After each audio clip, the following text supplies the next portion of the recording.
Blendi Sulaj ka kaluar një ndryshim të thellë në pozicionimin e tij politik, duke lënë radhët e së djathtës për t'u afruar me mazhorancën. Dikur nën kryetari i Partisë Republikane në krah të Fatmir Mediut dhe më pas mbështetës e Lulzim Bashës në Partinë Demokratike, Sulaj sot është një prej emrave kyç të Bashkisë së Tiranës, i emëruar nën kryetar pas arrestimit të Erjon Veliajt. Ironikisht, detyra e tij aktuale është kontrolli i territorit, pavarësisht se vetë është proceduar më herët për ndërtim pa leje dhe për shkelje dhe lejes së një vile në Mjull Bathore. Hetimet zbulojnë një seri dokumentesh që tregojnë lëvizje të dyshimta financiare, kalime pronësie dhe kontrata fiktive që lidhen me emrin e Sulajt. Një prej kompanive të tij, BIA Invest, që operonte në fushën e ndërtimit, u shit në 2 faza për vetëm 1.000 euro. Ndërsa pak javë pas transaksionit, firma u pezullua dhe bilancet treguan humbje.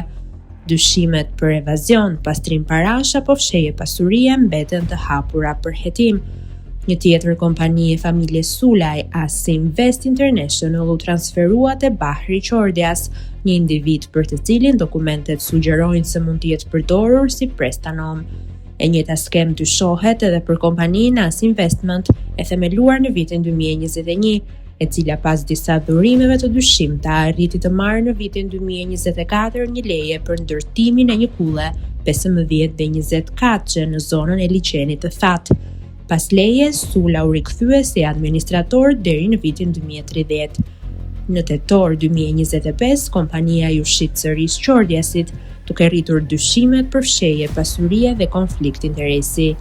Në vitin 2021, Sulaj bleu për vetëm 1 euro bar-restorantin Dinos në Ish Blok, një tjetër transaksion që ngreti pyetje.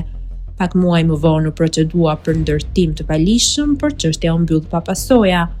Sot, ndërsa mban postin e nënkryetarit të Bashkisë së Tiranës, mbetet për t'u parë nëse institucionet do të hetojnë këto veprime të dyshuara financiare dhe urbanistike.